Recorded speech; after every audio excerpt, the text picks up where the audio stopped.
welcome to Layback with Betfair. Joined by the A-team, we're back.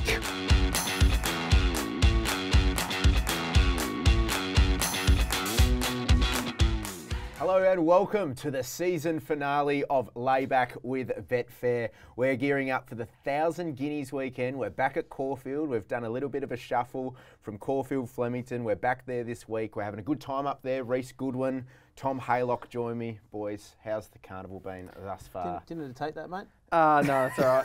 It's probably just another Rona. One to call after the big week we've had. They watched the trials. Yes, I've seen some that's horses. right. Seriously, he's got 2 wins this season, both coming in the last week, and the guys walked in here like he's James Cummings. He had to take off the hat. I thought I walked Phone's in ringing. like James Cummings / Conor McGregor, I thought. Is that the shake? Yeah, I hope so. Probably. It's probably, they want Barber. They want me to take over Barber, see if we can find him into the winner's stall. Love it. But yeah, been a long week, but very enjoyable, and it doesn't take us long and we're back into another meeting.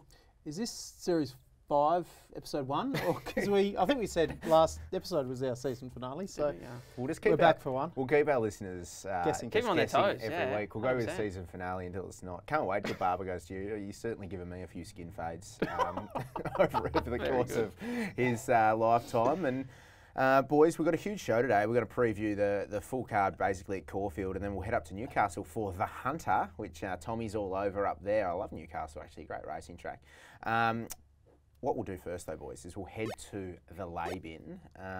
Tommy, you've always got something for us in the lay-bin. We've seen a few texts floating around this week. Over to you, my friend. There's been a lot happening. Yep. We've had a few interactions on social media and a few people coming up to the races mentioning layback, which is good. A couple of the under 19s that I coached last season were laughing at us giggling at Roots last week, so that was good fun. Duly saluted too. Got up for the listeners. They were very happy post-race, so that was good. One for the week. I speak of the winners, of course. Yeah. Don't be silly. We had Schwartz and High Knowledge. Yeah. We had a fill-up last week. We laid West Wind, we had Schwartz, we had Roots. Complete that was just domination. you. Yeah, I had a To be fill-up, fair, sorry. yeah.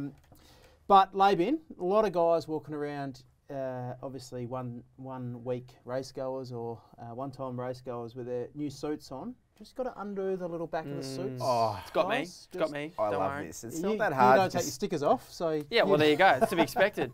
What about that hard to just go a bit of snip, is it? What about if it's just rented and you got to return it? No, they rented. Surely they come out. They come fair out. enough. Yeah, you got to, once you go into Tara Cash and once you walk out, you're sniffing Straight those. away, I don't yeah. care if Maybe the it's, shop should do it for them. I think Or that'd be tell a them. great idea. I think so. Yeah, it's One of the two. It's definitely a bugbear of mine. I'm glad that you've popped that in the lay bin. Good Yes. stuff. Speaking of interactions as well, just another one. A bloke on SEN on Sunday put you in the lay bin, Reece, because you didn't tip your winner Probably deserve to it. us at $90 per. So I'm just shocked someone's listening to this show and SEN on Sundays when I'm on. So that's good, but he's popped you in the lay bin for not tipping a $90 winner Yeah, and on this show.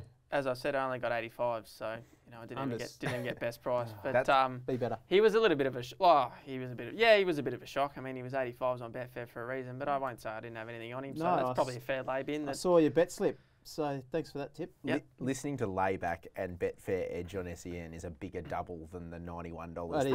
100%. Reece's horse is It'd paying have to be anyway. only one bloke, wouldn't it? I can't believe that. I reckon it's Quite Tom. a few females, but one bloke.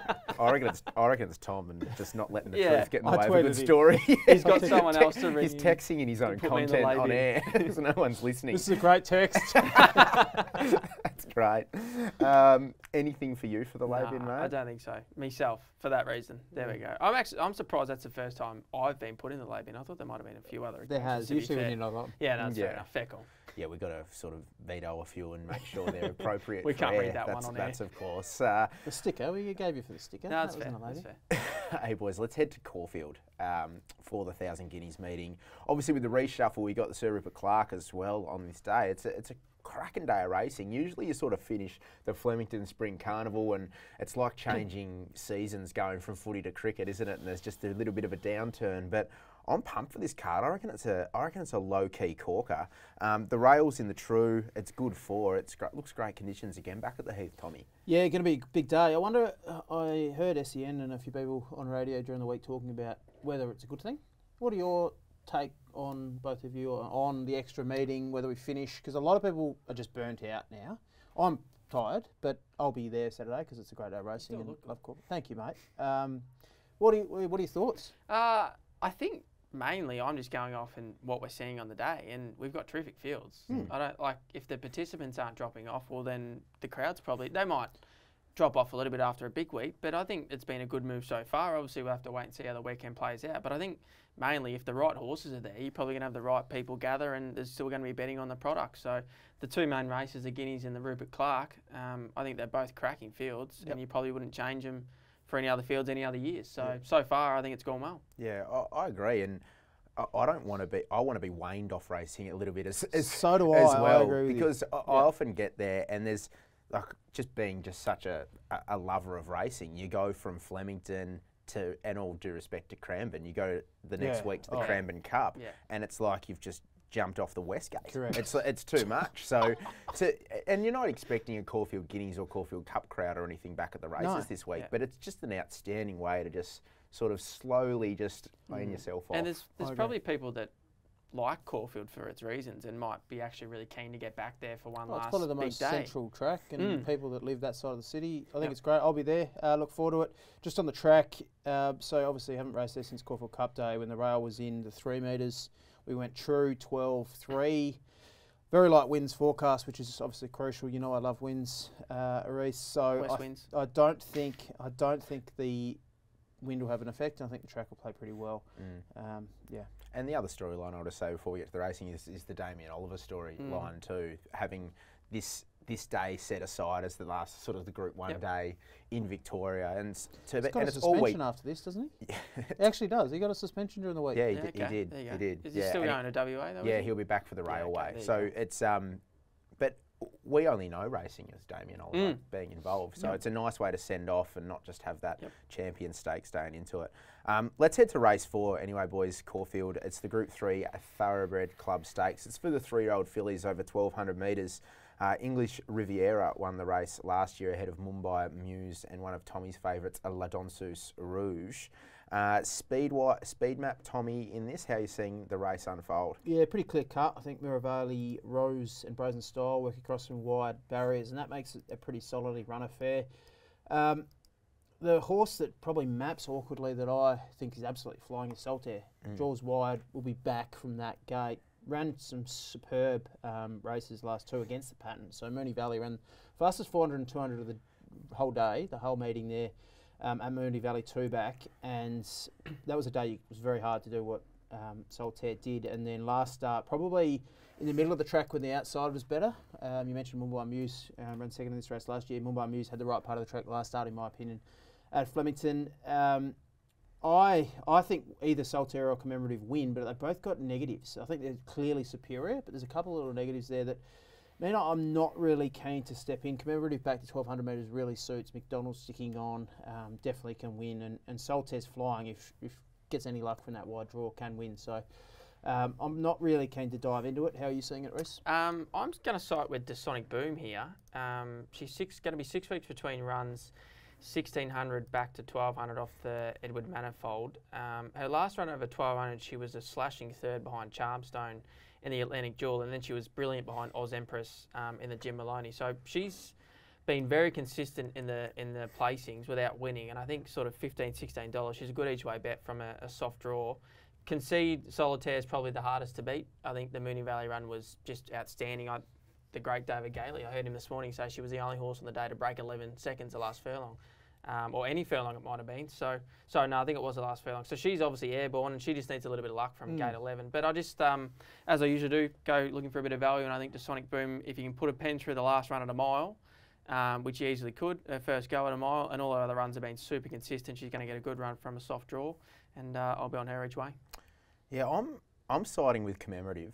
I was with her in the Desirable Stakes during the Flemington Carnival, and I think I just got it wrong. Like when you sit back and you review your races, drawn inside, she's an enormous filly.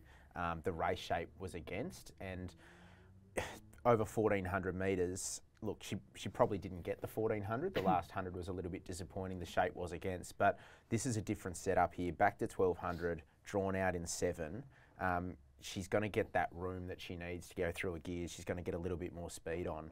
I think she's the one I definitely want to be with here. Just on commemoratives, she was on probably the wrong part of the track there as well. That was a day that completely flipped pattern. It was a southerly wind both Saturdays, and this was a different track. They overwatered it, as I said last week's show, and I think she had plenty of excuses there. Yeah, definitely. And when you look at the likes of Roland High, Jolie Star, Komochi that came through that, they were all out wide, weren't they? And she was back on the rail. And I think she's going to appreciate getting a little bit more running room as well. So I do think she's a bit short at the moment. I reckon you'll get a better price on the day with her. I think Saltaire might come in a little bit and she might get out. You get 350 plus about her. She opened up, I think, in the 2. So I'm going to wait, but I'm going to back her on the day, commemorative in race 4. Let's head to race 5 now, boys, which is the Listed Village Stakes. It's over 1,100 metres, run under handicap conditions. Now, James Cummings has won 3 of the past 4 runnings of this race. Gravina last year, Coruscate in 2020 and 2019. Haunted. He's also got, who's he got in this year's edition? Barber, yeah, that's right. The skin fade. This is his last chance. He's given an aggressive skin fade to my wallet, Barber. That's right. So look, if Barber's going to win a race, it might be the Village Stakes because James Cummings has an outstanding record. Tommy, how are you seeing it unfold here? I'm intrigued in some discussion because I think there could be fisticuffs going on here between the 3 of us in this race. Yeah, differing opinions. Lots of speed. Indian Pacific, Scripper, Hypothetical, Rattle and Bang, Semillon. There's enough pressure here. Did you call Sharippa Stripper? No, that was you. Just checking. So my plan in the race is to actually lay this South Australian horse. Now, very good horse. Ratings stack up okay, but you're taking a very short price, and I put up $2.92 on Betfair for a little bit already. I think has to start with a 3 in front of it. So if you like it, you can jump on and take that price. That's much better than what you're getting at the corporates, which is about $2.60 at the moment. So Kayla Crowther, awkward barrier. Kayla's never had a winner at Caulfield. She's had 11 rides. She's ridden 2 placings at Caulfield in the past. But just an awkward barrier. A horse has to go up to Listed Stakes now. He's a 77 handicap rated horse carrying 54 kilos, carrying the same weight as Hypothetical. I know she's a mare, but she's got 91 handicap rating. So she's poorly off at the weights, bad barrier, lots of speed, pressure, different setup, up in grade. From a jockey that's never won a race at Caulfield, I can't get her anywhere near $2.60. I think she starts $3.50. And that's about right for me, $3.50. So I'm happy to lay all the way out to $3.20-ish. We'll see how we go. So that's my play. I've got Hypothetical on top, well weighted, can put behind the speed now from that inside barrier if there is pressure. Superb here, track and distance last start behind your favourite horse, Lempica. Back to the centre of the crime there. Barber started $5.50 against a Coolmore winner. Only a few starts ago. Has to be in the mix as well. Prowling, I went looking for probably a better 1,200 metre horse, but won a trial really nicely, or a jump out really nicely leading in. Bomb fresh horse and gets the pressure onto suit. So I've got a few ahead of Scripper, and I'm laying Scripper. Beautiful. I don't think I have to add too much more to that. I'm strongly against the South Australian horse too, for all the reasons you've outlined. I've watched the horses first 2 runs in Adelaide. They've been great wins. She's ridden it pretty arrogantly, and it's one arrogant. Don't get me wrong, but I just think this is different gravy. As you said, awkward draw. I don't know where it's going to get into in the run, and I couldn't believe when I saw the price when they first went up. And I'm strongly with Hypothetical. I'm going to have a bet there. Inside draw. McDee's got options. If a couple aren't brilliant away that will be on the speed, he can lead up, or he can take a sit, and only going to have to edge away past 1 or 2 in front of him. So she's been flying this prep, and she deserves a win. Jockey McDee on board, I think is good. He's a natural left-handed user of the whip, and I think that'll really suit this mare. So strongly against the South Australian, and keen on Hypothetical. Pray for the hamburger. Yeah, correct. I'm strongly with the South Australian. I don't know where you guys are at here. You guys are overthinking it. You're talking about coming from a 72, which granted it is. The clock doesn't lie, though. This horse was home 10 lengths inside benchmark last 600. That absolutely Morganville smashed track could it. lie. And was completely under hands and heels, was very soft on the line. And you guys are talking about this listed race like it's the bloody Coolmore. It's a lowly rated listed race. $5.50 against the Coolmore. Yeah, no, I'm not having it for a second. I think Kayla Crowther's going to come over here. There's going to be good speed on. She's going to be able to park off it, and this horse is going to be able to show terrific turn of foot to win. And keep doing what he's been doing this preparation, and we've seen these Adelaide horses come across. You have to respect the South Australian form. You've seen it all carnival. Betfair, mate. This is the beauty of Betfair. Well, you've put up $2.92. I can already see it's $3 on a corporate. So Tommy's it's already drifted. I think Tommy's secretly drifted. We've already got the price. I think Tommy's secretly with Rupert and he's laying off elsewhere. That could be the go here. But I reckon the best bet on the card at Caulfield is Rupert. So we are strongly head to head here, boys. And Schwartz. Thank We've God gone head to head a few times. Thank God this is a finale because Nick probably wouldn't come next week anyway. Yeah, it's season finale, yeah? His head wouldn't fit through the door fire anyway. off some shots. All right, boys. Well, we'll move along to race number 6 now, which is the Group 3 Blue Sapphire Stakes. It's for the 3-year-olds, 1,400 metres. Grand Impact won the race last year, Extreme Warrior in 21, and 2020, Ranting won it when it was a 3-horse edition with Hanseatic and Anders. So this is looking like a little bit of a better edition, isn't it, than the 2020 edition? A little bit more competitive here. Race to watch that though, because they went 3 in a line. It was, and was it reverse market order? I think was the result. And they were dead set out on their feet late. They went head to head for about 800 metres, the 3 of them, and it was a slog up the straight. Busted, didn't it? Yeah. I think Ranting's the only one to win a race. Anders was $1.40 or something, wasn't it? Yeah. Hey, map-wise here, Tommy, Eugenius, the instructor, Don't Hope Do, look to be the likely leaders here. Run, Harry, Run, perhaps to kick up from 3. Arkansas Kid to get a good little toe in off the speed.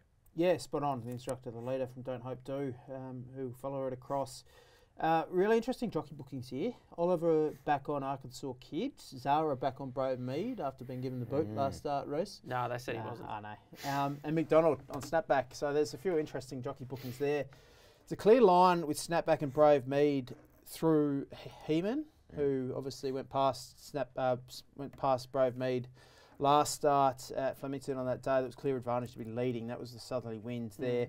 Snapback beat home He-Man in the Tap Craig, but He-Man was probably a better run.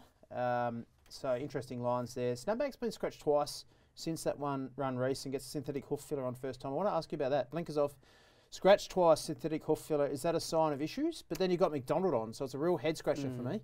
Yeah, look, there might have been a little issue there, but it's just, as I always say, you just back the camp in to get it right. I mean, they have very good vets. They know what they're doing. They've got very good riders. They'd have this horse ready, otherwise they wouldn't be running him. We were, I think you and I, or at least I was siding with him when he was scratched last time. That was when Zara was on him. I was pretty keen on him, and I'm pretty keen on him again. $6, something like that. I think by the time we get to race day, he'll start closer to what Brave Mead is right now. I think they'll be a bit closer in the market. As you just mentioned, the He-Man form intertwines. You can make a case at Snapback. I felt in Sydney when He-Man he beat He-Man Snapback, he got interrupted earlier in the straight, just when he was building his momentum. He was still solid through the line. So I'm pretty keen on him. There's just 2 others I want to give a mention to. Run, Harry, Run, going really well. A horse on an upward trajectory.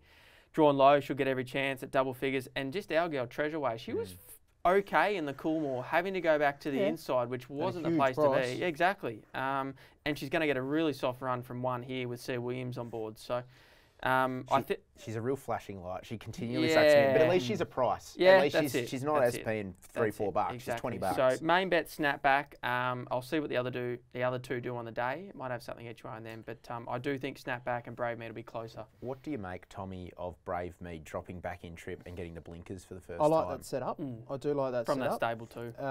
Yeah, some interesting gear changes around that. Synthetic hoof filler. I agree with you. I think Snapback should be a similar price to Brave Mead. I think they'll be closer together come the start of the race. But you mentioned the Cornwall form. I'm with the Cornwall form in Arkansas Kid. Yep. I think it's the best form in the race. Yeah, I think the others, I think Snapback, Brave Mead, even He-Man, I said this, I think they're midweek kind of, I think they're a rung below a few of these anyway. And Arkansas Kid, if you go back, there's not much negative in his form line other than that one run.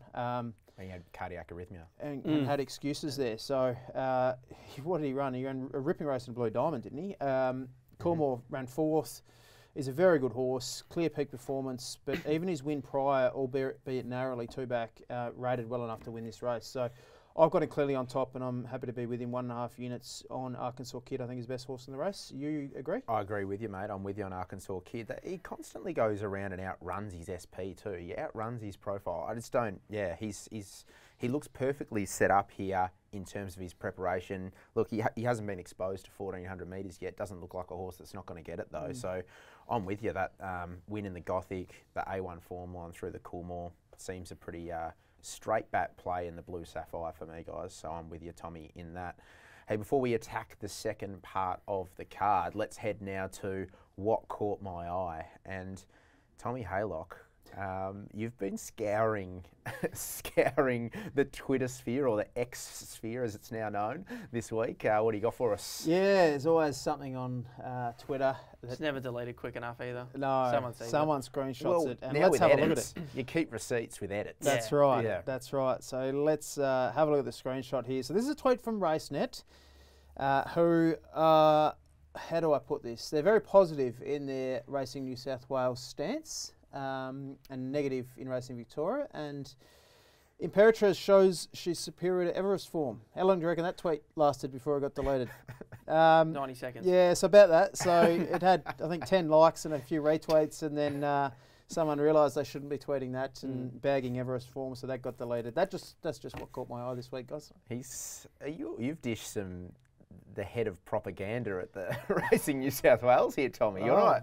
You've fired some. They're fired some shots here at RaceNet.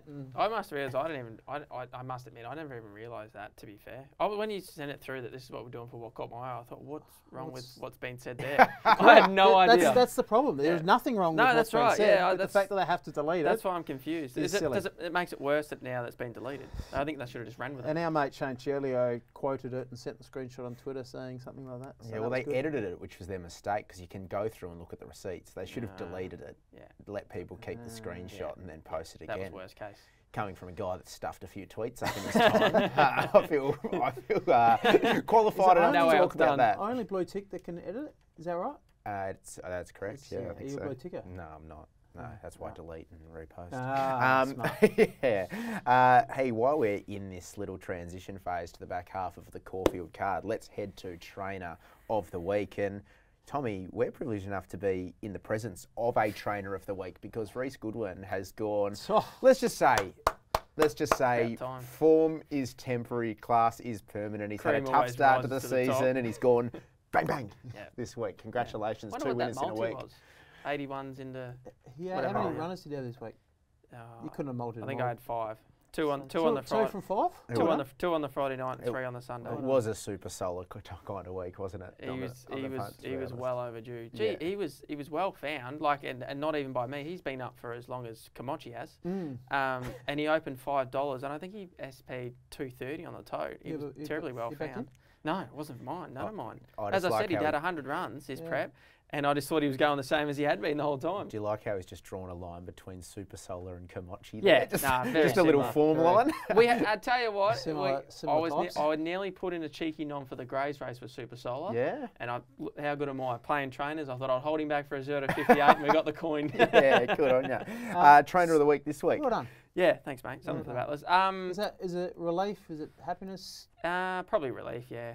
Yeah, probably relief. I mean, we all have our bad runs, but when you're dealing with tried horses, it's very easy to have a bad run. Correct. I think I got home one night from St Arnaud really late, and Dad goes, "Oh, it's not all bad. You've had 9 seconds since your last win." I said, "That doesn't make me feel any better. Yeah. Especially if you that could have been 9 winners." Must be a tough gig, the tried horses. It's like being a permanent stepdad, just inheriting other people's problems. And the thing is, you can't be that harsh on them because you break them. No wooden spoons allowed. Exactly, you reckon? That's right. Anyway, you're about to shine. You got some nice juveniles coming through, mate. Do I? Yes. Is there one watching some jump outs? Oh yes, you are. They don't even get the results up, and you're already watching the jump outs. I may have called you about 20 minutes after. Is it going to be like Haylock Bloodstock soon or something? Should be actually. Just for those listening, Reece actually isn't the Trainer of the Week, although no, we've that's spoken right. about this entire segment. I have got someone else. Reece, Trainer of the Week. Robbie Griffiths, Matt de Kock, Najim Sahale, terrific effort. Not many people run their horses twice, Flemington Cup week now. It was a thing years ago they used to do. He ran over 1,200, he obviously rock and rolled and just got run down. His first run, a few days later, back to 1,000, gun ride, also D-Lane, obviously had a time to perfection. Not often, I mean, Tommy was obviously critical of J-Mac on, what's the horse of Godolphin? Spacewalk. But not often does Najim Sahale fight back in the last 100 metres and run back past another horse. He's always the one who's just got to hold on. So that's what was backing up too, wasn't it? Yep, no, that's Same true. ri- yeah. Yeah. And turn the tables. Preface to Cock. Amazing. Trade $1.01 Jay on Cummings. Betfair in play, Spacewalk. Yeah, looked home. Did look home. But that's what I mean. J-Max probably got it wrong a little bit, but I also give a bit of credit to James Sahale because he's a horse that can hold top speed. So a brilliant effort. Obviously, there was no one else that done it all carnival. So Yeah, well, they had right a on good. to them. They had a good carnival too. Pride of Jenny did it. Sorry, yeah, you're right. The my Griffiths bad. to Cock team had a good carnival. They had 7 runners. They had 2 wins. Ray McNerio in that last race, 2 placings. Yeah, that was a win. 224% profit on That's turnover huge. from their 7 runners. So right under they them. had a good carnival. It's good to see. You know, it's not all about the Godolphins and the Not all about Mars and the Reece. Wallers Montathers and the Super Souls. and the Goodwins at Pakenham. All right, good job. Let's continue on with this Caulfield card. A pretty good place to start is race number 7, which is the Group 1000 Guineas for the 3-year-old fillies. Run under set weights over the mile. Madam Pomery won the race last year. Yearning in 2021 and Odium in 2020. Speed-wise, Tommy, Ursa, Vibrant Sun from out wide look the keys. Kimochi and Cur Volante look to get nice little runs in behind as well. Is that how you're seeing it sort of unfold early doors? Yeah, I just wonder what they do with Zurion and Arctic Glamour from slightly awkward draws. You'd think Arctic Glamour gets a spot there, but may push forward early and Vibrant Sun can follow it across, and then Ursa and Vibrant Sun are drawn wide, so they might work across and set the tempo. I'll let you guys do most of the talking here because I'm not keen to play, but I think Skybird's the best horse in the race. Might just be 3 or 4 back the fence and need luck, as she got last start. Incredible sectionals. She's run 11.2 home at Moonee Valley in the final 200 metres, second best of the meeting. With her final 400 at the third best of the meeting, her sectionals are clearly faster than any other horse in that race. I know she got a dream run there and was pretty lucky, but gee, she's got to turn a foot that can get her out of trouble, and she'll need that on Saturday. Arctic Glamour, tongue tie on. I just thought it was a little bit plain last start, but tongue tie on, I've had a big opinion of this horse, but it's a stable that I like backing fresh, not deeper into the campaign as well. So can always forgive one bad run, can't you? Yes, exactly right. So I just found it a messy race. I think Skybird and Arctic Glamour are better horses than a few of these, but if Arctic Glamour didn't have her last start in her form guide, would she be $9? Should be half the Be price. favourite. Yeah. Should be half the price, I reckon. So there's not as if you're taking $4 or $5 off a bad run. You're getting nearly close to double figures. I'm sure you would be on Betfair. Just on Skybird, I agree with you, Tommy. She's clearly the X factor, and what she did in that Phillies Classic at the Valley was just outstanding, wasn't it? And Bo Mertens, the seas did part, but it was a lovely, patient ride. Now you're stepping up against the best 3-year-old fillies, right? You're stepping up against the best, and you're hoping for that dream run again. From barrier 2, I don't know where I got Skybird landing last on the rail, and look, they might edge off the fence as the day goes on, which might give Skybird and Bo an avenue into the race. I'm not prepared to lay her by any stretch, but I just think it's a horror setup. I'd much prefer to just see her draw wide and offset that pattern. that's why I'm not betting in the race. I'm just so scared of her. If she gets a run, she could blow this field away. I think she's that good. There's not many others that are running late splits like her. So So there's a good discussion point here because she's running the late splits off pretty slow tempos. So Cur Volante, who I'm firmly in the corner of, has had an outstanding lead in because what she's been doing is she's been winning races off fast tempos and setting up and sitting up on the speed. So we saw that last start in the Prelude. That race went 9.1 lengths faster than the class average to the 600, and she was still able to sprint off that and reel off the second fastest late sectionals of the race. So seeing that as a lead-in to a 1600 metre race, and we haven't even spoken about Blake Shin's ride. She drew 14 there, somehow landed 1-1.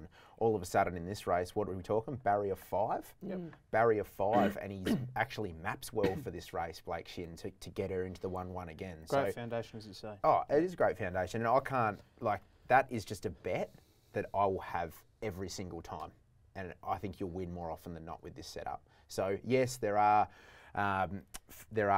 horses like Skybird, if Arctic Glamour can recapture the form from 2 back, that can certainly win this race. But in terms of you taking all the luck out of it with Cur Volante up on the speed, so I'm firmly in her corner, and I think she's a really good bet. Yep, as I do. Super Solar. Yeah, no, I think he's leading the horses out in this. He's going to be clerking that day. That'd be a good gig. Jack of all trades, master of nothing, super solar. Yeah. I'm going to side with 2 at a price here. Kamochi's been up forever, as long as super solar. Yep. She was 4 and 5 wide in the desirable and presented herself. Yep. And she was quite honest, to be fair.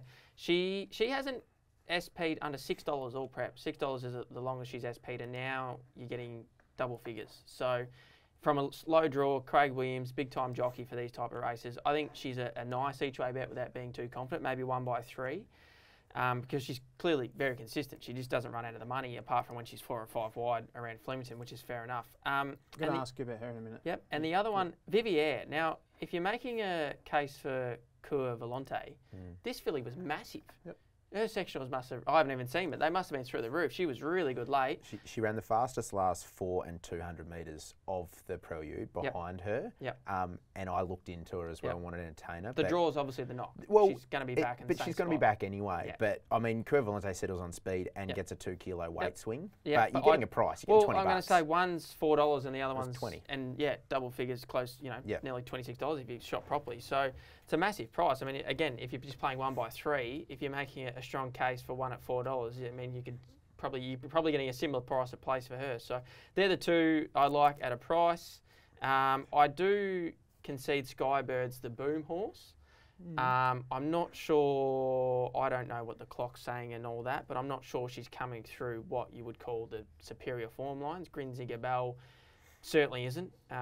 Karina Queen's here as well and starting closer to 31. So because she's got, it's an interesting one. She's got that good turn of foot, but I think she showed at Bendigo she could sustain a really good run too. Yeah. I mean, that was a fairly, I don't say it was a fast race at Bendigo, but they got really strung out. She come from a mile back. So she's a catch-22 because I feel as though if they walk, I actually think it's going to be harder here because she's probably going to be 3-4 back the fence and they're not going to roll away like they did at Moonee Valley. Yeah. I would actually rather it be a strongly run event, and I think her true ability will actually get her further rather than it be a last 600 and she's got to run a sub 33 something, which is just impossible against these type of fillies. So can't wait to watch it. It's going to be a great race, that's for sure. I wonder if Skybird does have the ability to settle a bit. I think want to. Yeah, I think I don't think they'll want to settle definitely, last. Yeah, they'll definitely have the game plan of trying to be 3 back the fence at worst, I'd imagine. I just think Jolly Star settles in front of her from 1. That's the only thing. So it depends. You got speed from out wide. I think she'll be 4 back the fence. I want to ask you about Kamochi. Now they've got a line through Jolly Star and Arctic Glamour. So Jolly Star probably went past her. I know she had the run behind and had the right run. Yep. McDonald on Jolly Star. Yep. Surely, if you like Kamochi, you've got to take a line through Jolly Star. Yep, and that's what I'm saying. One's Jolly Star 6 and the other one's still double figures. Yeah. But Arctic Glamour, obviously, the one that J-Max on, Jolly Star's only 3rd or 4th up, so probably more peaking for this type of race. But you can't knock Gary Portelli as a trainer. He knows what he's doing, and you just hope he's got his filly right on the day as well. And Arctic Glamour beat Jolly Star 2 back over 1,400 metres. Yep. So Kamochi's, I think she's proven over a mile with that Flight Stakes second, I guess. Yep. So, there's a line between them. Messy race for me. I know. The shape of that desirable completely suited Jolly Star I as agree. well. So, I don't know. We'll find out more on Saturday at about 3:45, I believe. We'll know a little bit more. I'm going with you. We'll know a little bit more by then. 3:45. Only a little bit more, I'd say. That's what my run sheet says anyway. I don't know. That Eastern could be wrong. Standard Time. Sydney to be 3:55. Let's get to the next Group 1. Race number 8, the Group 1 Sir Rupert Clarke Stakes, 1,400 metres. Call sign Mav won the race last year. $15.80 on the tote, or you could have got 20% better on BSP. Paid $19, Tommy. Good plug. Yeah, good plug. It's the season finale, and I've finally come to the party. Turned up. I've finally got my finally got my Betfair shirt on. Oh no, I don't. Tune in. Any 1,400 metre race at Caulfield with Buffalo River, which is pretty much every 1,400 metre race that's ever existed at Caulfield, has Buffalo River in it. They usually leads to a hot speed, and when he's drawn the widest barrier, you know it's going to be on. So you got the likes of Buffalo River, Bandersnatch inside, Valana, Road to Arataki will be pressing for a spot. Looks like we're going to get good speed in this, Tom. 100%. Buffalo River, the clear leader. 1-2 of his last 3 leading. Loves it here, 1,400 metres, as you said. I Am Me might be here. I haven't got a jockey in Sydney, so if here rises to the 1400 metres, had speed. You got Road to Ataki. I don't think has as much speed as these, but led recently as well. And then Magic Time's drawn awkwardly. What do they do with Magic Time? I think Bandersnatch takes a sit. Magic Time's the concern from the barrier. I've had a really good look at this race. I spent a couple of hours on this race. Jeez. How does he find the time? How do I go about doing this race? Well, 6 of these come through that last race on Derby Day, one by Course for Concern. The fact that Bandersnatch was 3 wide at $31 and in the finish puts a little bit of a query. Valana was 4 or 5 wide, no cover, and only got beaten 1.1. There was 1.1 lengths between the first 6 in run there. Like, it's a messy race, and then Ayrton came through and ran the fastest 10.8.642 and the 8th fastest final 400 metres of the day. Slowly run race, they can lend themselves, I think it was 4.9 lengths slower than benchmark to the 600. They can lend themselves to bunch finishes, but I just think there was too much between them, so I'm just penning that form. If one of them comes through that race and win, I'll lose on the race. Magic Time, deserved favourite, brings ratings of 102.7, 102.8 into this compared to the Inferno's ratings, which are similar. I think Magic Time was enormous last start, wide off a good speed. They went 4.1 lengths faster to the 600, and she was wide, no cover. I think that run was superb. She just needs luck from the barrier. If she gets it, I think she wins. I think the race actually sets up well for the Inferno here, firm track. If they're making grounds, high pressure race. Been trying to get the Inferno to 1400 metres. Been balloted out of a Stradbroke in the past and a couple of other races. Ran okay 1300 metres in the winter at Eagle Farm. Yeah, he was pretty good. Was that the day Froggy rode him? Yeah. Went up 95 backside.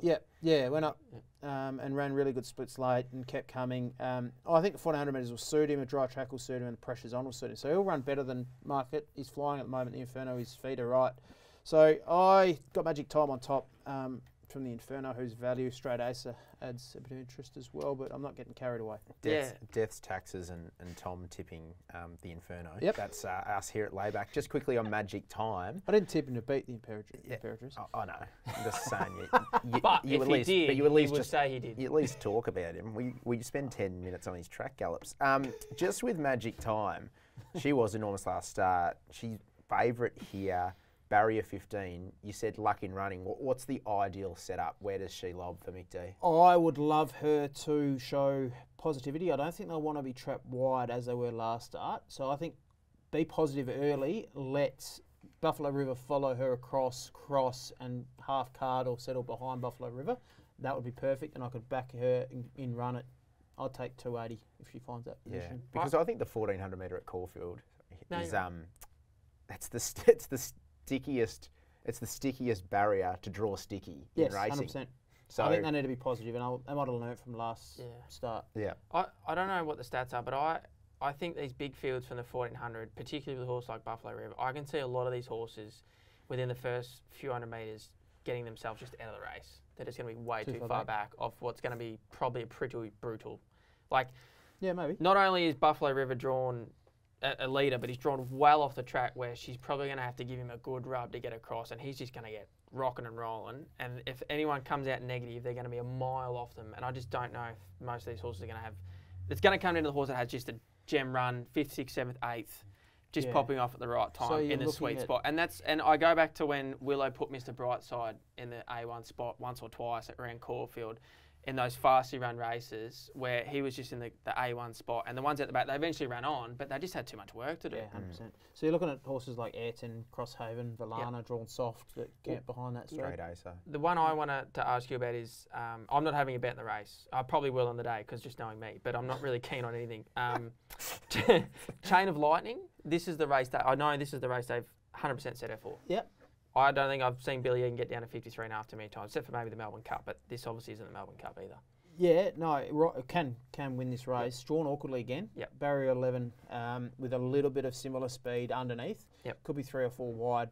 So likely to get covered, but she quickly, she sat outside leader and the Tats Tiara 1400. So could she possibly be more positive from that gate? Like if what we're talking about, like They you're might talking, want to be. yeah, like we're talking about Yeah. Magic Time, they should probably want to be more forward. So well then a mare like her from 11 cross all that speed as well. Like everyone just might have to keep working. They may want to be more positive. Loves it here, this track and trip, Yeah. obviously. Loves it at Caulfield. If she gets any luck, she's got to be in the mix for you. My one knock on Chain of Lightning is she runs her biggest figures with when she can get a toe in the ground. So yeah. I think Pete's spoken to Ma, Kieran, and they're going to put some water on it. Some water on there. Like, top that. It's going to start at 5, I think. yeah, that won't upset Tom at all. Lucky we don't have any more lay-bins coming up. Yeah. Reece, are you going to... Imagine the first episode back next year, how many lay-ins I'm going to have. Oh, seriously. So you're staying out until you get itchy fingers at about 4 o'clock? And it'll probably be Chain of Lightning. Text all the viewers, please, what you like. If everyone signs up, I'll just send out a text to everyone that signs up. So there'll be like 3 people. I'll put it on the app. I'm going 2 bets here, and they're map bets, different setups. First of all is Valana. So I'm all for romance in racing. It's not just the reason that I'm backing Valana here, because I'm a romantic, just Mrs. Foot. But Ollie, just follow him on Insta. Yeah, Ollie in his final Group 1 in Victoria is just a very good shout here. And you prefaced it earlier about last start, caught 3, 4, 5 wide the trip, no cover. This is a completely different setup drawing inside here today. Yep. And that run over the same trip is just going to top him up perfectly for this. That needs a bit of sting out. Yeah. It runs runs his best on, like he's won 2 from 10 on a good track, so his best form is on sting I think his peak figure came in the Hunter last year, which was on with some sting out of the ground, and was 5 from 7 on soft ground. Nommed for the Hunter again, but opts to go here. But I think just a different setup is going to get that lovely economical card in behind the speed. And the other is, we haven't spoken too much about, is Straight Acer. So that Golden Eagle form, the Obamburamai, the Japanese horse, that's a serious form line for this. Only 1.3 lengths off that runner in the Golden Eagle. That looks elite for this. Mark Zara on board. Beats Hawaii 5-0, who comes through in Everest. Mark Zara on board from 4. Messy race. Oh, so you can't like one because of a messy race? No, that was my little concern. Ratings. This horse went from an 88 rating to 101 in 5 starts, improving every start. So you've got to be in the mix. It's not a bad jockey booking. Yeah. Zara. I was querying the Amelia's Jewel getting knocked down and the mess in behind, and the Japanese got that soft run in along the inside. But you're canning the race. No, not really, but I think Straight has his chance. Who's the woman on Netflix that cleans up the mess, that helps you clean out your wardrobe? Have you seen those series before? No, that's going to be her, the cleaning up the mess here. I'll get back to you on that. Haven't you seen those tactics to clean up your house? No. All right, the listeners out there will know what I'm talking about. This will be in the lay-in. Right over my head, that. Mate, you got to. To be fair, we don't get to sit at home and watch Netflix. That's on the floor, God, I'd know. Once you work for yourself, you'll be all over that. Let's head to race 9 while I delve into that, boys. I'm backing Straight Acer anyway. Victorian Country Cups final, 2,000 metres. Hey, great concept here. Love it.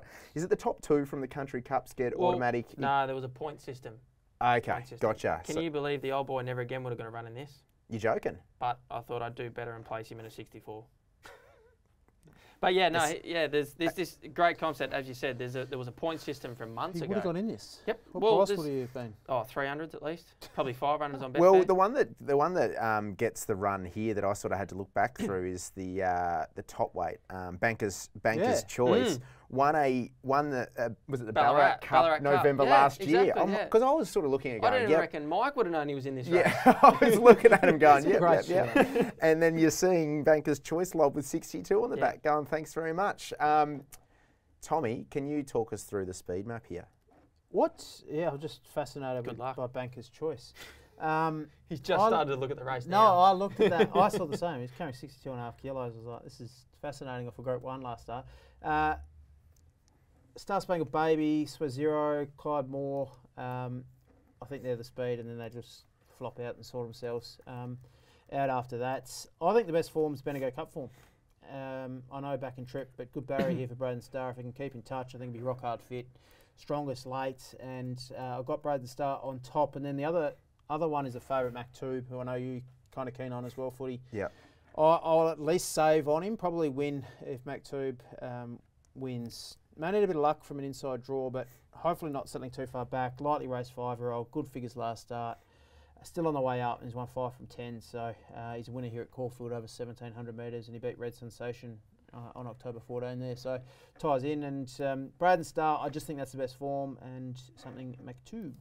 Boys, Mary Kondo is the Japanese professional organiser and consultant. There you go. Thank you. Have you not tuned in? I'm glad we've got this established. I had to make sure that the link up will be on the bio. Things weren't making There up. go all our viewers. If you need a clean out at home and a spring clean, Mary Kondo on Can you Netflix. explain? What does she do? She comes in your house. She tells you how to organise things and changes your mindset on cleaning junk out of your house. So if you don't love things, they've got to go.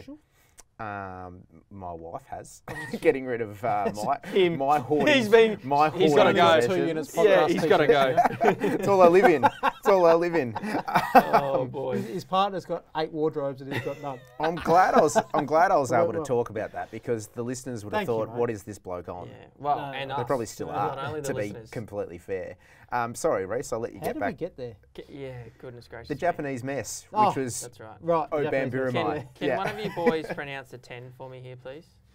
the In this 10. race, yeah. Convener. Convener, thank you. I don't know why I was having trouble with I it. thought it was going to be called Obamburamai. It's called Convener. Convener. I wasn't sure how I was going to pronounce it. I'm sure in the race call it was pronounced something else. Convener. It was probably, might have been. Oh, Might have been. I don't even think it was TB either.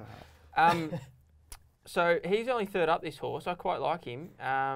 Watched both of his runs. He was brilliant in the Moe Cup, which is behind Suzero, who is in this race. And then he was in a slowly run kite and cut behind Harmissin, who is also in this race. So he has to step up a level. But I think third up onto a bigger track and what should be a more genuine run race will really suit him. I think he's been good to the line both his starts, and there's a reason why he's already shorter in the market than Harmissin, because I think everyone could see that he should have finished a lot closer. Long tail to the race, which is probably to be expected, but good on to the people down the bottom that are in this for $500,000. I mean, that's what Group 1s are worth. Yep. So good on them, but great concept. Really looking forward to watching this one. And as I said, I possibly could have had a runner in it, but it would have been silly to run the horse. But yeah, a great race. I just wanted to ask, from a trainer's perspective, if Michael Moroney had known Banker's Choice was in this race when he won that race back in November last year, or would this be a target race? Who knows? I know he ran in a Group 1 last start, but he might have always had it in the back of his head, and like it's not as if $500,000 race. And he's only had 4 runs, so he's not dead set being taxed this prep. So he might have had it all planned out. He probably Who got knows? taxed He might have had it all after planned Private out. Jenny ran him through the ringer. Yeah, maybe. I'm surprised they didn't opt to perhaps claim as well. He's carrying a lot of weight in this race. Yeah, possibly. Oh, Possibly. 2000. But does he actually get in 2,000 quite well considering what he's been running in? Well, what's Overall, I know it's a lot of weight compared to some, Yeah, but you think about what he's been running in, he might actually be okay weighted. But yeah, the claim might have been is this, I was about to say it's a non-claims race, but it is a claims race. I can see 3 others claiming. Yeah. So there you go. Still claiming 3. And So I'm going to talk about one of those who's claiming, and that is Gran Piero, who I like here at an each way price. I'm going to have 2 bets. Cup. Off not going round a runner and getting the perfect run. And never again ran second in the race last year. No. Again, it's 20 to 1, and I'm happy to unpack it a little bit with you, blokes, before you really just shoot me down. But I like McTube in this race, and if you like McTube, then there's no reason why you don't like Gran Piero as well. So Gran Piero running that benchmark 80 at Caulfield on Guineas Day, 1,700 metres against McTube. McTube won the race. Was taking ground off McTube late, gets a 4 kilo weight swing off that run, is a last start winner of an Ararat Cup over 2,200. Does drop back to 2,000 metres here. You're getting a big price about this guy who's in form, who's peaking. He ran the fastest last 400 metres of that race at Caulfield 2-back. So he was hitting the line hard. 2,000 metres here, I think, sets up pretty well. And you talk about getting in at the weights after the claim. What's he got, Reece? You got the 52. Yep, so he's 50. He takes 1.5 1.5 off with Will Price, and he's in at 51.5. So he gets in super light at the weights. You love your Adelaide form, and he ran second 2 starts ago at the Parks track behind Trumpster, Well, we don't got to put who had been beaten at Birdsville. We're 2 putting a starts prior line to through that one, and we're only talking about the Caulfield in this run. Fair enough. Not the in-between one. He won a Geelong Classic too. I'm also backing Remember McTube. that a couple of years ago? There's another little stat for you. I think the Geelong Classic, the last 6 years, no horse, or even 8 years, no horse had gone on to win another race. And after that stat come out, of course, Grand Old Piero put his hand up, said, "I'll win another race, boys." There you go. I'm also backing McTube. You just put him? No. No, that was No, because he was with him. The Caulfield run.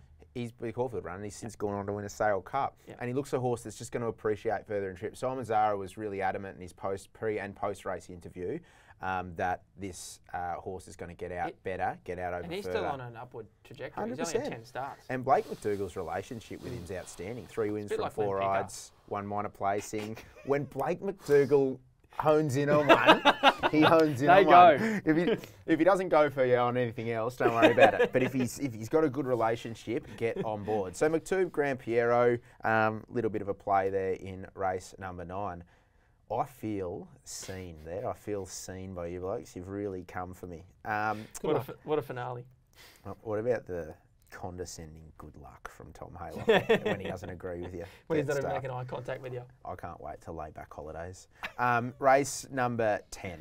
It's the Group 3 How Now Stakes. For the mares, run over, 1,200 metres. Perfect. I better know I've got a bet in the race. You're limping to the line. I am limping to the line. Get me to Newcastle. I've been absolutely shot down for back in a last start cup winner. This is an interesting race. I got a little bit of a hamburger with the lot for us here, boys, in this particular race to round out the card. But from a speed perspective, Starlight, Scope, She Dances, Coin of the Ball, they look the 3 key speed influences. Tom, are you going to get involved? What do they do with Coin of the Ball footy? Because back last start with Oliver on and was dynamic, showed a really good turn of foot. And I thought it's been okay up on speed, but failed a couple of times as well. Does Oliver stick to that pattern? I know it was down the straight. Yeah, I was going to say that really suited it, didn't it? Yeah, do they go forward again from 7 or take a sit? I think they go forward. Yeah. Just purely because Queen of the Ball, She Dances, they look to be the 2 key speed influence. Starlight Scope will kick up, but I think Queen of Ball will probably sit up lead or might sit outside Starlight Scope, but you'd think Linda on She Dances is going to want to press forward and dictate because that's where that horse is. I think that's how everyone understands she's going to ride too. Yeah. I think the jockeys just know what Linda's like and they actually have to end up letting her go. Yeah. Because she just keeps going anyway. She knows what a 1 is and she embraces it. And she would, every day of the week, would rather be drawn 9 than 2 or 3 on 1. Like, it's just the best scenario for her and this horse. It's really interesting, that Queen of the Ball, and I might even just, while we're on this topic, Tommy, I'm actually going to make her a lay because that one race is a clear outlier down the straight, Flemington throughout the carnival. It's a career peak figure. It's a clear outlier. It's a completely different proposition back around a bend.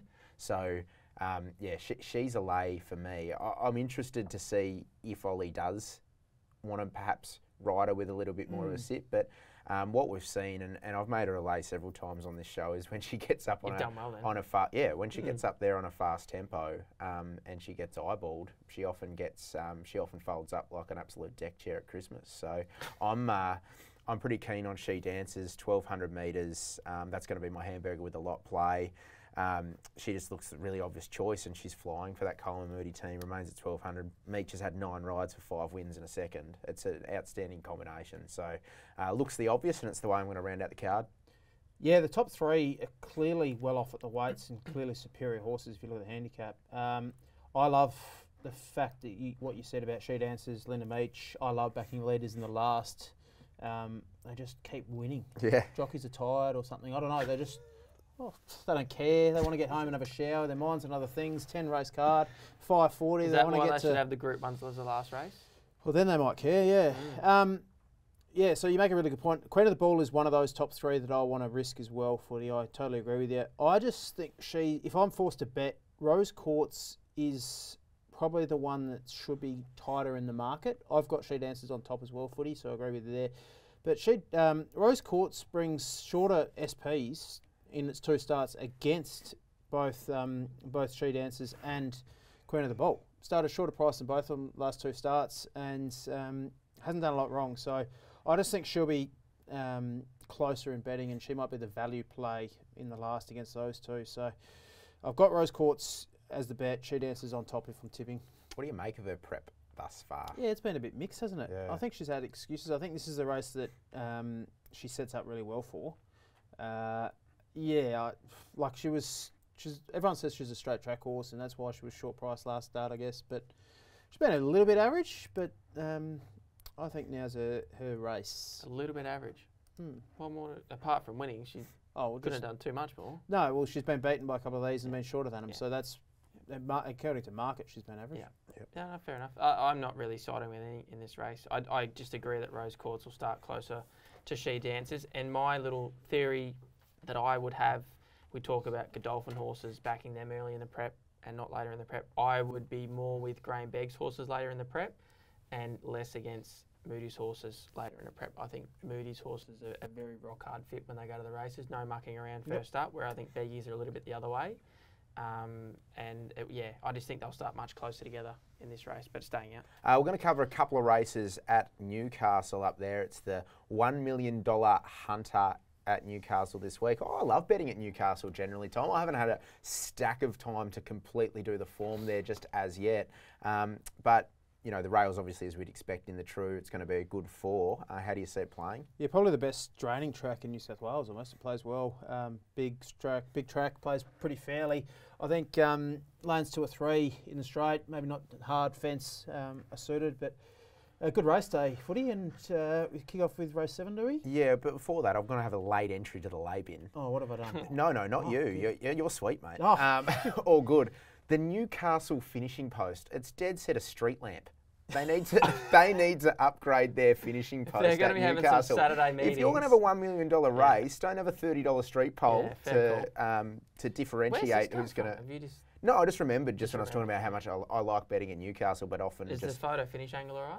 I think so. It's better than the Canberra one. Where they got and every line looks like the post. I feel there's a few shockers in New South Wales. Canberra's awful. The depth perception at Hawkesbury is an Hawkesbury, abomination. yeah. You think you're Camera just angles. about to level and then you're 6 lengths behind her in front. It's extraordinary scenes at Conservative Hawkesbury. 6 lengths. We are going to kick off in race number 7 though, which is the Spring Stakes for the 3-year-olds. It's a Group 3, 1,600 metres. Pierosso won the race last year, Festival Dancer in 2021, and the Eleonora back in 2020. No firm opinion for me on this race, Tommy. Looks a little bit of a raffle. How are you seeing it unfold? Yeah, speed from Invincible Spy, heads you lose just in time. We saw Until Valhalla lead and win last start. I'm more inclined to risk Until Valhalla. I know a few people at punting form that own, and I know a few other people in the ownership. They're pretty bullish off last run, but you go through. I could give a side if I led at Kenzo at the moment. A couple of last start leaders coming into this race. Invincible Spy, heads you lose, has a bit of speed just in time, and Until Valhalla led at Kenzo last start. That's been the leader's track. Yeah, thanks. It's just if you heard me talking. I reckon I could lead at Kenzo and give a sight race. I don't. No, I'd be betting against the rest of them. You'd take shorter and run. Yeah. He'd have to start at the 100, they'd have to start at the 1200. So that race day at Kenzo that Until Valhalla led. So race 1, leader 1. Race 2, the winner sat outside lead. Race 3, the winner led. Race 4 was a staying race. Race 5, the leader won. Race 6, the leader won. So very leaderish, and it has been for a long time now, Kenzo, which is quite surprising because they used to come down the middle. Were you just backing so many winners in play then? No. No, you weren't that smart. No. I don't know if I was backing much that day. But Until Valhalla gets a negative from that. I am more against Until Valhalla based on that. They've got a decent opinion of the horse, but I'm with Invincible Spy. This horse set a fast time at Gosford last start. I think it was 6 lengths faster than class benchmark. Very fast considering to the 600. It was a short price there, justified it, has a 1,600 metre grounding. Tim Clarke stays on, looks a speed influence in the race, and he's a winner at Newcastle. So he ticks a lot of boxes, and I've got him on top, and just slightly against Until Valhalla at the price, but low confidence race for me. Yep, no bet for me, and I'm assuming, Reece, that you haven't really crunched the New Zealand Bloodstock 3-year-old Spring Stakes. I'll probably have a bet in it on the day. Yeah, What do you think of Influential? I think it should have stayed in Melbourne. Yeah. Well, Jackson Oldham made it his lay of the day in the Carbine Club Stakes, and he got that right at coming through a Kembla Grange Super Maiden. So, anyway, enough about the Spring Stakes. Let's move on to our final race that we're going to cover. It's the $1 million, the Hunter, 1,300 metres. 4 editions so far. Savatiano, Sweet Deal, Lost and Running, and Valana last year are the 4 winners of the race. It looks a really good race on paper, Tommy. What do you make of it from a speed map point of view? How are they going to sort themselves out? It does look a good race on paper, but there's not many coming in with winning form here. I don't think there's any, only the one down the bottom, much better, who doesn't have a jockey book, so only last start winning the race, and IME 2 back. Much better. Only way he wins is when he leads and controls. Military Expert has speed, Coal Crusher. IME running here, no jockey, down in Melbourne, likely. Probably scratched here, but I know you've got a strong opinion or some opinion in this race, Footy.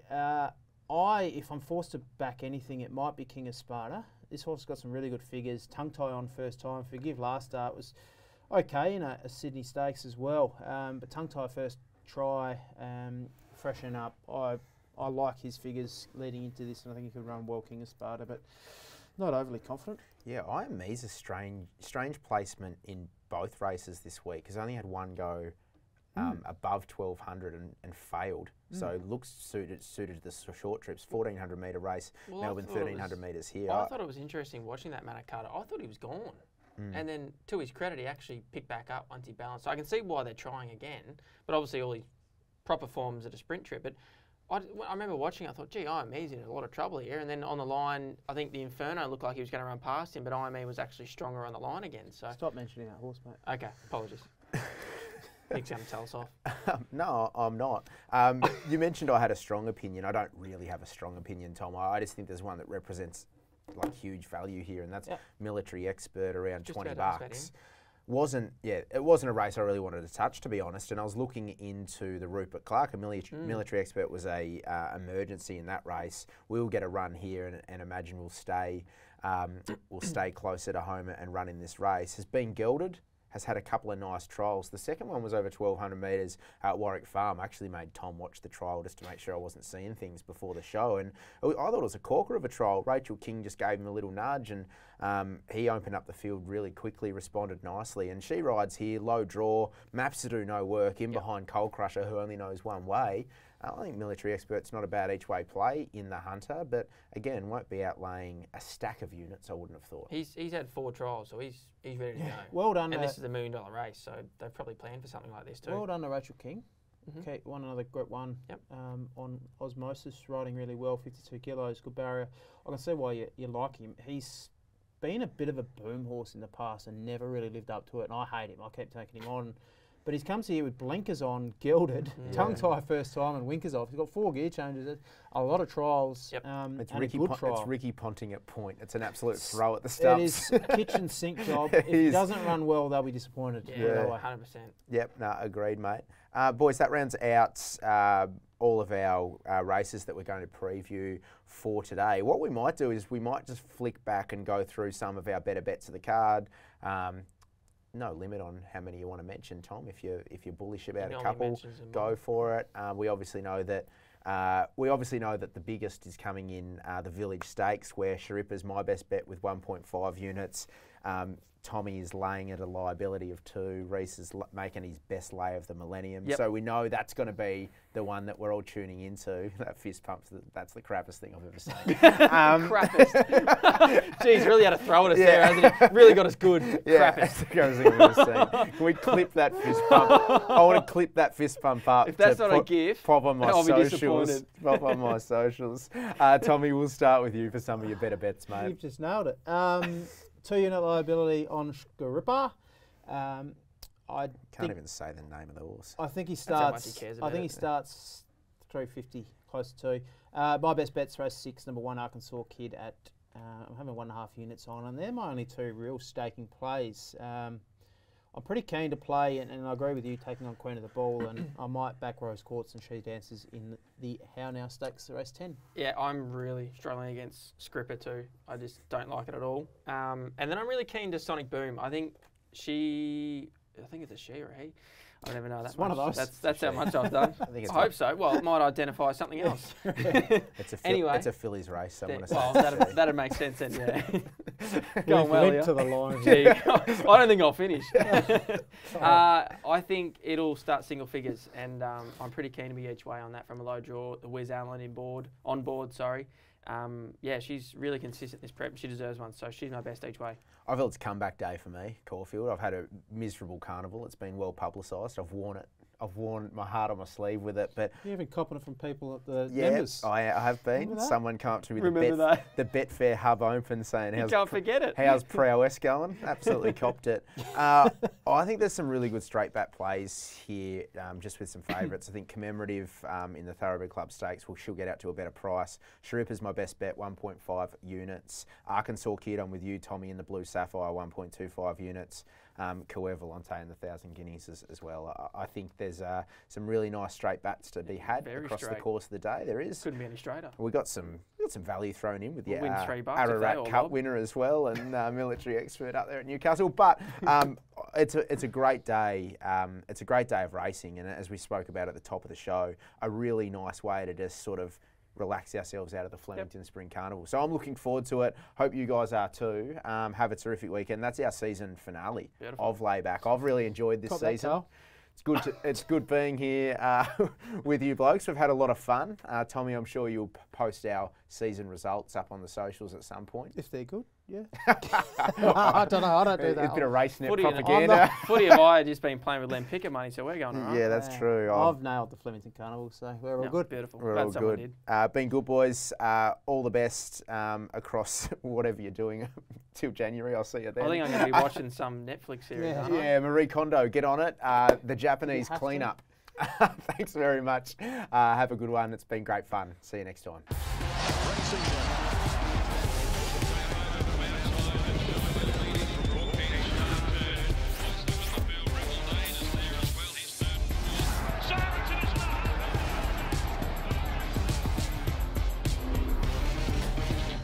Chances are you're about to lose. For free and confidential support, call the number on the screen or visit the website.